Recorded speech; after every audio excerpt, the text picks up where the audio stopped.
Okay, our next question from the Machete. I love that screen name.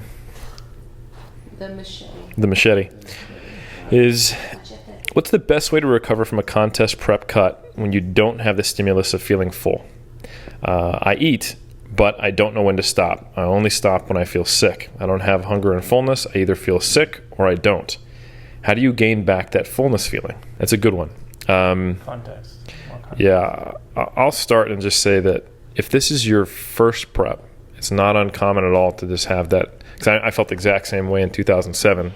I gained, this is probably to scare you, but I gained 48 pounds in 2 months from my competition in May to mid-July. So that's June, maybe a little over 2 months, 2 to 3 months.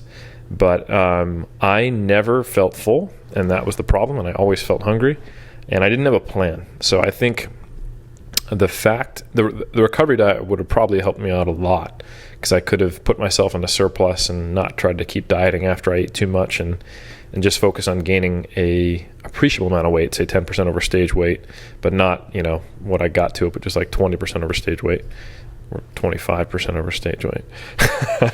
And then after that, gaining at a slower rate, like maybe, 2 pounds a month even, I think would have been way better than what I did. So it will come back, though. I think that is key. It may not be coming back if you're trying to stay too lean, or you keep dieting, or if you keep preventing yourself. A lot of times people will prolong the length of time it will take by trying to stay too lean, or compensate for the fact that they might have had a binge.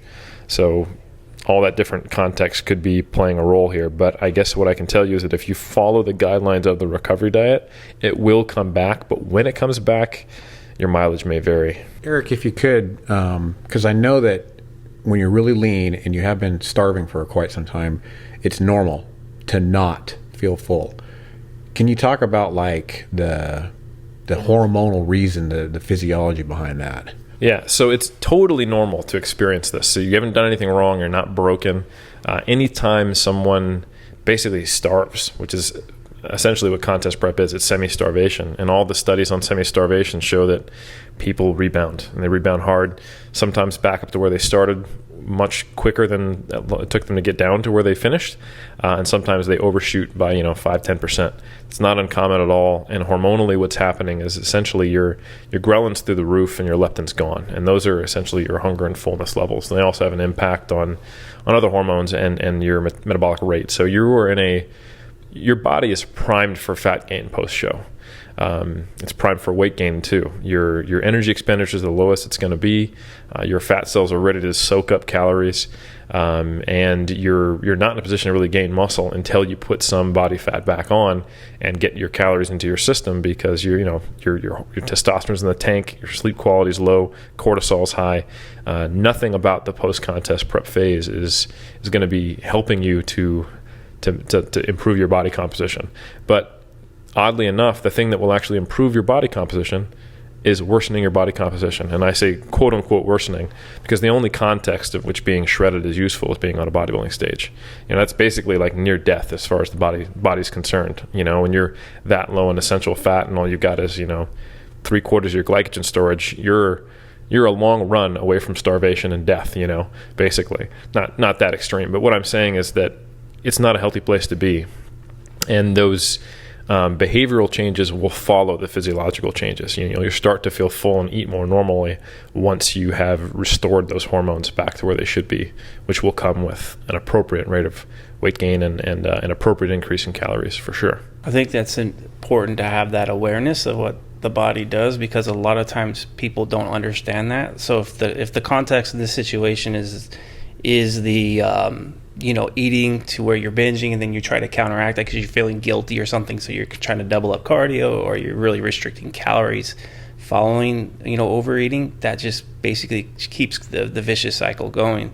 So I think having this awareness, like what you just educated on, is really key. And then it's about, okay, how do we develop strategies to prevent the overeating? And I'm sure you guys probably have a few that you guys like to use, but one that I like to use, protein. Like I like up people's protein if they're having an issue with this, to try to have them feel more satiated. Or or just having more awareness as well of the situation. So those are kind of the two things I kind of rely on, and there's other things that maybe you guys could elaborate on. That's a good point, right? The strategies, and there's a lot depending on where you want to go. Like, I know if it's so crazy in the meticulous tracking, maybe you just don't track. That'd be like a really far one end way to do it. But maybe it's like actually listen to yourself, and that might be overfeeding, but that might also be what exactly you need. Well, you do need overfeeding if you can't stop that cycle like he's talking about. But if the only way you can do it is to let go mentally, that might be a strategy. Another one, like you said, would be protein. And I think, Bert, you've talked about this a bunch too, that like before every meal, or not just have so much protein per every meal, but like maybe that's how you start every meal with the salad or a chicken salad or something. But getting your micros and your protein, the stuff that might not be super duper delicious before you get to the super delicious stuff, might be another good way. Maybe eating more often. Maybe people do this the opposite, and they might be like, okay, well, I'm going to really control it at the beginning of the day, and then at night it screws them up. So maybe you start having a really big and hearty breakfast and lunch so that you're not so vulnerable at night if that's when your trigger is. So it's sort of there are strategies we can give, but a lot of times too, it's recognizing what are the things that cause these, whether it's, I guess, binges, right? If it's totally sick. Mm-hmm. What are the things that trigger this? Is it emotional? Is it social? Is it in my eating patterns? Is it a certain time of day?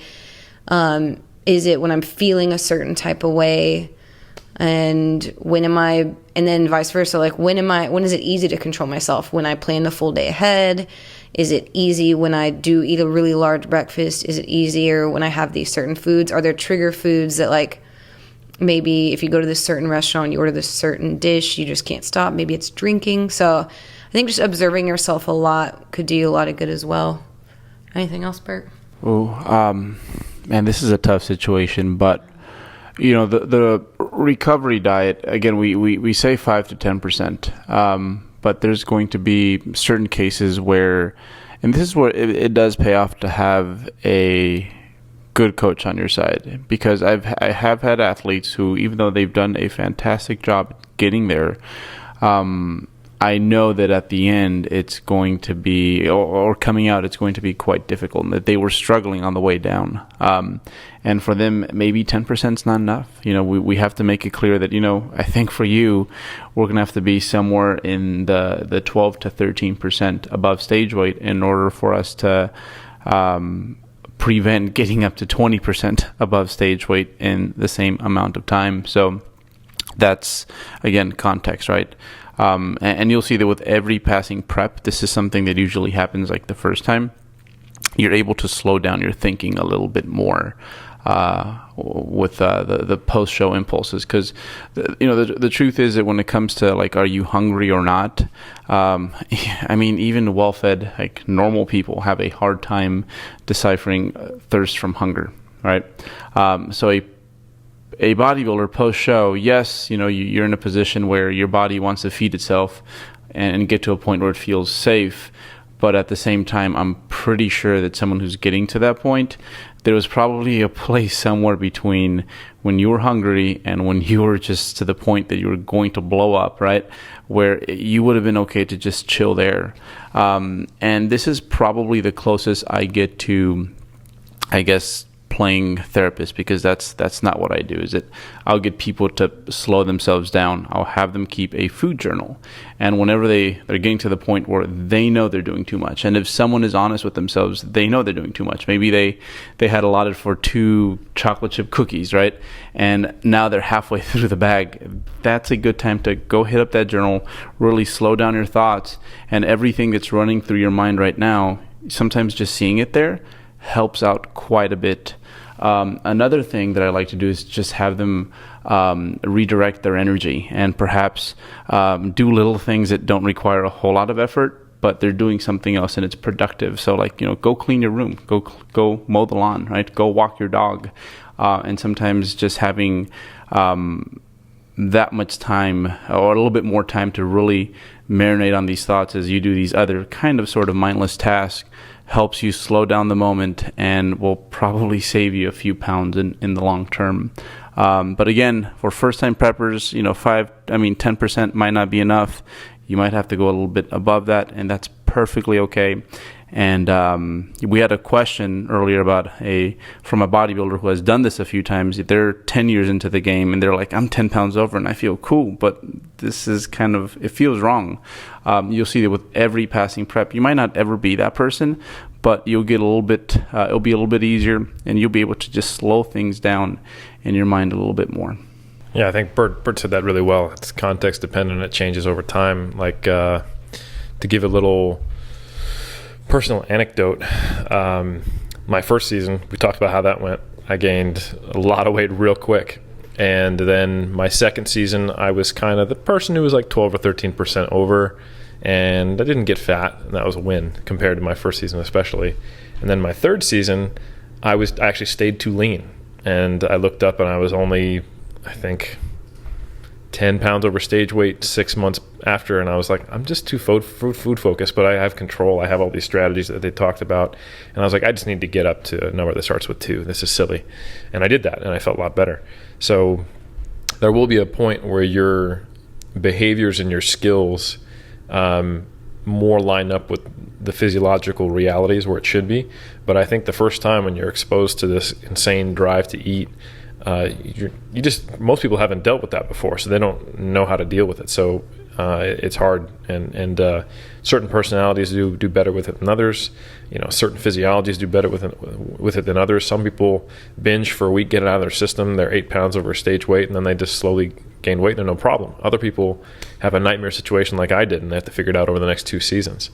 But I think big picture, we give these quantitative values for the recovery diet. But I think like big picture, the goal is basically feel better, get less food focused, and don't get like fat in terms of bodybuilding. If you accomplish those things, mission accomplished. If you're 12% over, or if you're 15% over even, or if it happened earlier or later than the guidelines were, but you feel good, you're training well, you're making progress, and you're no longer food focused, and hormonally things are functioning, you can sleep, then good job. I think that's really where we want to get everybody. We gave these quantitative recommendations because you kind of have to give someone tools, but that's certainly not a one size fits everyone.